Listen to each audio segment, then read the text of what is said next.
28, 29, 30. Ko jamɗi sappo e jeeɗiɗi woni ko boorirɗe ɗe gudda. 33. Caggal ɗum ɓe puɗɗi limore nde. Fernando Dias. Ko ni warra he leydi he piiw ha he leyɗe janane. Caggal limore nde uddi hoorejo biro ɗiɗaɓol Manuela Sanka wi hunde nde dogri no moƴƴiri.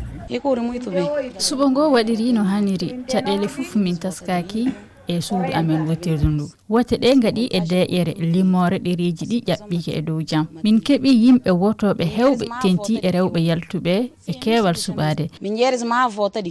Abdoul Aziz Diallo ko ɗon woori mbo wi candidat makko o foolama he ngal tabal kono mon ɗamini ko on woni polowo he leydi he. Voto mi yimoɗo mo feƴƴi e jam o mesa ko min voti ɗo men mi woni ka deuxiéme candidat adversaire on ko gagni e o mesa ɗo kono législature an ko plateforme on gagni ɗo o mari 49 na alias 60 machallah ara men waɗi eɗen jogui ɗum amin gagnete élection o inchallah.